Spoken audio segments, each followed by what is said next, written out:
ಅರಸೀಕೆರೆ ತಾಲೂಕಿನ ಹೊಳವನಹಳ್ಳಿ ಹೋಬಳಿಯ ಅಕಿರಾಂಪುರ ಗ್ರಾಮದ ಶ್ರೀ ಲಕ್ಷ್ಮೀ ವೆಂಕಟರಮಣ ಸ್ವಾಮಿ ದೇವಸ್ಥಾನದಲ್ಲಿ ಶ್ರೀ ಕ್ಷೇತ್ರ ಧರ್ಮಸ್ಥಳ ಗ್ರಾಮಾಭಿವೃದ್ಧಿ ಯೋಜನೆ ವತಿಯಿಂದ ಸಾಮೂಹಿಕ ಶ್ರೀಲಕ್ಷ್ಮೀ ಪೂಜೆ ಹಾಗೂ ಧಾರ್ಮಿಕ ಸಭೆ ನಡೆಯಿತು. ಕಾರ್ಯಕ್ರಮದಲ್ಲಿ ದಿವ್ಯ ಸಾನ್ನಿಧ್ಯ ವಹಿಸಿ ಮಾತನಾಡಿದ ಸಿದ್ದರಬೆಟ್ಟ ಶ್ರೀ ವೀರಭದ್ರ ಶಿವಾಚಾರ್ಯ ಸ್ವಾಮೀಜಿ, ಪೂಜ್ಯ ಡಾ ಡಿ ವೀರೇಂದ್ರ ಹೆಗಡೆ ಅವರ ಮಾರ್ಗದರ್ಶನದಲ್ಲಿ ಧರ್ಮಸ್ಥಳ ಗ್ರಾಮಾಭಿವೃದ್ಧಿ ಯೋಜನೆ ಗ್ರಾಮೀಣ ಭಾಗದ ಸರ್ವತೋಮುಖ ಅಭಿವೃದ್ಧಿಗೆ ಶ್ರಮಿಸುತ್ತಾ ಇದ್ದು, ಬಡವರಿಗೆ ಆಸರೆಯಾಗುವ ಜೊತೆಗೆ ದೇವಾಲಯಗಳ ಜೀರ್ಣೋದ್ಧಾರ, ಶಿಕ್ಷಣ ಹಾಗೂ ಸಾಮಾಜಿಕ ಸೇವೆಗಳ ಮೂಲಕ ಸಮಾಜಕ್ಕೆ ಮಾದರಿಯಾಗಿದೆ ಎಂದು ಹೇಳಿದರು.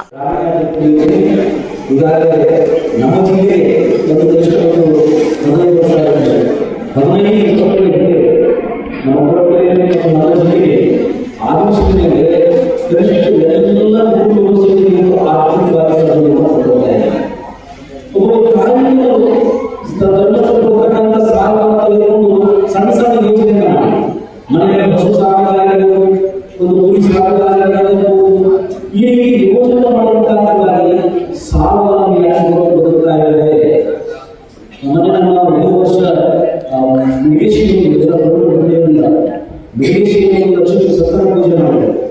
ಆ ಕಾಯಿ ಸದಸ್ಯರ ಕಾಯಿ ಈ ಧರ್ಮಸ್ಥಳ ಗ್ರಾಮಾಭಿವೃದ್ಧಿ ಯೋಜನೆ ಬರೋದರಲ್ಲಿ ನಾವು ನಮ್ಮ ದಂಡದ ಜ್ಞಾನ ಕೊಡ್ತೇವೆ ಅಂತ ನಾವು ವಿಚಾರ ಕೇಳಬೇಕಾಗಿತ್ತು. ಈ ಸಂಸ್ಥೆಗಳ ಮೇಲೆ ಅದು ವ್ಯವಸ್ಥೆ ನಮ್ಮ ಗಂಡನ್ನು ಏನಾದರೂ ಕೊಡಬೇಕಾದ್ರೆ ನಮಗೆ ಪಟ್ಟಿಗೆ ನಮ್ಮ ಆರ್ಥಿಕ ಸಬಲೀಕರಣವಾಗಿ ಈ ಸಂಸ್ಥೆ ಮಾಡಿದೆ.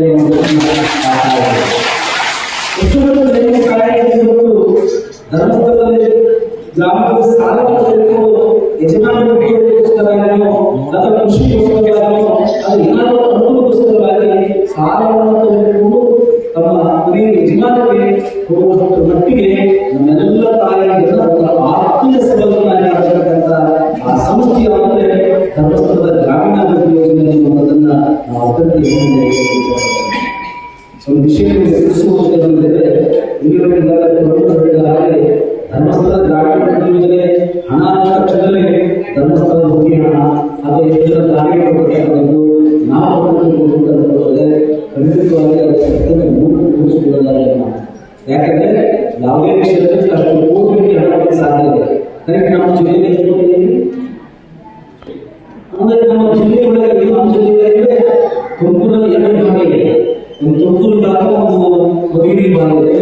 ಮಧುಗಿರಿ ವಿಭಾಗದಲ್ಲೇ ಜಿಲ್ಲೆ ಒಂದು 15 ವರ್ಷ 1,000 ಕೋಟಿ ಹಣವನ್ನು ನಮ್ಮ ಜಿಲ್ಲೆಗೆ ಕೊಟ್ಟಿರುತ್ತದೆ.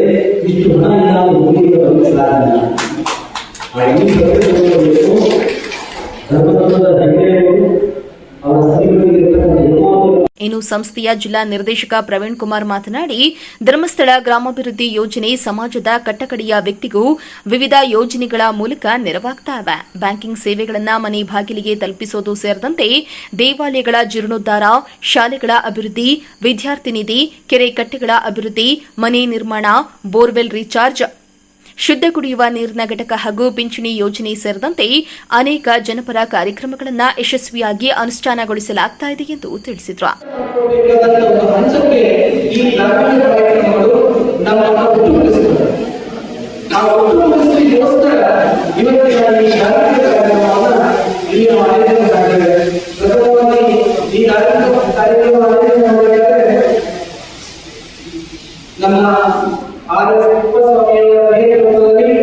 ಇಡೀ ತಂಡ ಉತ್ತಮ ರೀತಿಯಲ್ಲಿ ಸಹಕಾರ ಕೊಟ್ಟಿದೆ. ಅವರ ನೇತೃತ್ವವನ್ನೇ ಹೇಳ್ಬೋದು. ಇದು ನೋಡಲಿಕ್ಕೆ ಧರ್ಮಸ್ಥಳದ ಕಾರ್ಯಕ್ರಮ, ಆದರೆ ಇದನ್ನು ನಿರ್ವಹಿಸಿದವರಿದ್ದರೆ ಅದರ ತಿಪ್ಪೇಸ್ವಾಮಿ ಟೀಮ್ ಅವರಿಗೆ ನಾನು ಕ್ಷೇತ್ರದ ಪರವಾಗಿ ಪ್ರಥಮವಾಗಿ ಧನ್ಯವಾದ ಅರ್ಪಿಸುತ್ತೇನೆ.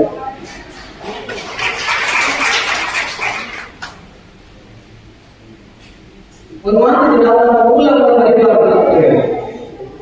ನಾವು ಬೆಳೆದಂತ ದಾರಿ, ನಮ್ಮ ಸಂಸ್ಕೃತಿ, ನಮ್ಮ ಸಂಸ್ಕಾರ, ನಾವು ಇದನ್ನ ನಮ್ಮ ಮುಂದಿನ ಪೀಳಿಗೆಗೆ ವರ್ಗಾಯಿಸಬೇಕಾದಂತ ಅವಶ್ಯಕತೆ ಇದೆ. ಮುಂದಿನ ಪೀಳಿಗೆ ಇದನ್ನು ತಿಳ್ಕೊಂಡು ಒಂದಿಷ್ಟು ತಮ್ಮ ಸಂಸ್ಕಾರವನ್ನು ಉಳಿಸಿಕೊಂಡ್ರೆ ಬಹುಶಃ ನಮಗೆ ಏನು ವ್ಯವಸ್ಥೆ ಇದೆ, ಅದು ನಮ್ಮ ಬದುಕಿನ ಕಲ್ಪನೆ ಏನಿದೆ, ಈ ಕಲ್ಪನೆಯನ್ನು ನಡೆಸಿಕೊಂಡು ಹೋಗಲಿಕ್ಕೆ ಆಗುತ್ತೆ ಅನ್ನೋ ದೃಷ್ಟಿಕೋನದಲ್ಲಿ ಈ ಧಾರ್ಮಿಕ ಕಾರ್ಯಕ್ರಮಗಳನ್ನು ನಾವು ಆಯೋಜನೆ ಮಾಡ್ತೇವೆ ಅಂತ ತಿಳ್ಕೊಂಡು ಭಾವಿಸಿದ್ದೇನೆ. ಗ್ರಾಮ ಸಮೀಕ್ಷೆ ಕಾರ್ಯಕ್ರಮ ಅಂತ ಹೇಳಿದ್ರೆ ಎಲ್ಲರ ಜೊತೆಯಾಗಿ ದೇವರ ಪ್ರಾರ್ಥನೆ ಮಾಡೋದು.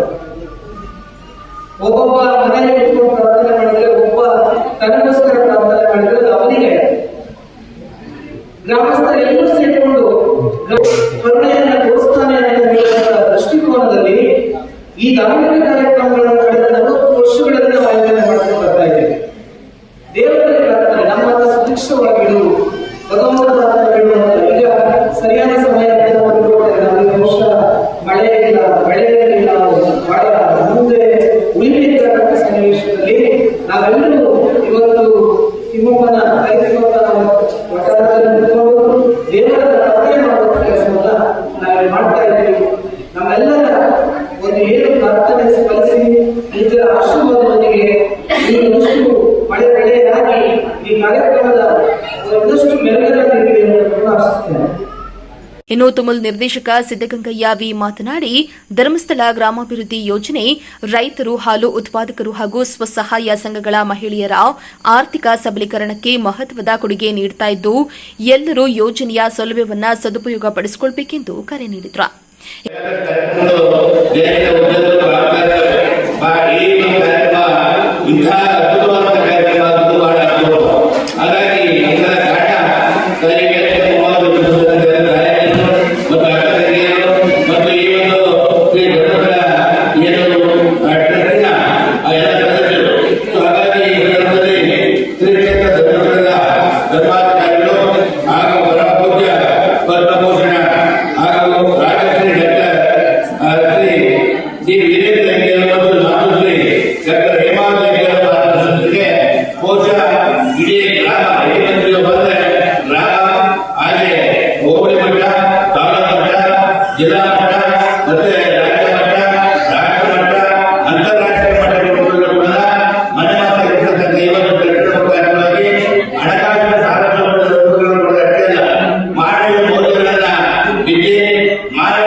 ಕ್ಷೇತ್ರದ ಒಂದು ಶಕ್ತಿ ಇದೆ. ಬನ್ನಿ ಹೊರಬನ್ನಿ, ಈ ಜಗತ್ತಿನ ಉದ್ದದಲ್ಲೂ ನಾವು ಕೂಡ ಪರಿಸರತೆ ಬೆಳೆಯೋಣ ಅಂತ ಹೇಳ್ತಕ್ಕಂಥದ್ದು. ಯಾಕಂದ್ರೆ ಎಲ್ಲರಿಗೂ ಕೂಡ ಶಕ್ತಿ ಇರುತ್ತೆ. ಅದೇ ಒಂದು ಈ ಸಂಘ ಸಂಸ್ಥೆ ಬೇಕಾಗುತ್ತೆ. ಸಂಘ ಸಂಸ್ಥೆಗಳ ಮುಖಾಂತರವಾಗಿ ಏನು ಅದು ಸಂಘ ಸಂಸ್ಥೆಗಳ ಹಣಕಾಸು ಸಹಕಾರ, ಸಹನೆ, ತಾಳ್ಮೆ, ಉದ್ಯೋಗಕ್ಕೆ ಚಟುವಟಿಕೆ ಎಲ್ಲವೂ ಕೂಡ ಗುರುತಿಸಿ ಒಂದೇ ವೇದಿಕೆಯಲ್ಲಿ ಎಲ್ಲರನ್ನು ಸಮಾನವಾಗಿ ಕರ್ಕೊಂಡು ಹೋಗ್ತಕ್ಕಂಥ ಒಂದು ಕ್ಷೇತ್ರವಾಗಿದೆ.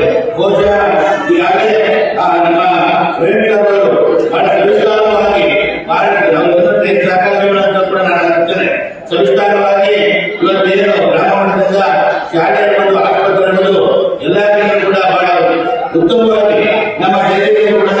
ಇನ್ನು ಕಾರ್ಯಕ್ರಮದಲ್ಲಿ ತಾಲೂಕು ಯೋಜನಾಧಿಕಾರಿ ಅನಿತಾ, ವಲಯಾಧಿಕಾರಿ ಶ್ರೀನಿವಾಸ್, ಮಾಜಿ ಅಧ್ಯಕ್ಷೆ ಆಂಜಿನಮ್ಮ ನಾಗರಾಜ್, ಶಿವಪ್ರಸಾದ್, ರಮೇಶ್, ಒಕ್ಕೂಟ ಅಧ್ಯಕ್ಷ ಪಾಂಡಣ್ಣ, ಮುಖಂಡರಾದ ನಯಾಜ್, ರಂಜಿತ್, ಕೃಷಿ ಮೇಲ್ವಿಚಾರಕ ಮಹೇಂದ್ರ ಸೇರಿದಂತೆ ನೂರಾರು ಸದಸ್ಯರು ಮತ್ತು ಮಹಿಳೆಯರು ಭಾಗವಹಿಸಿದರು.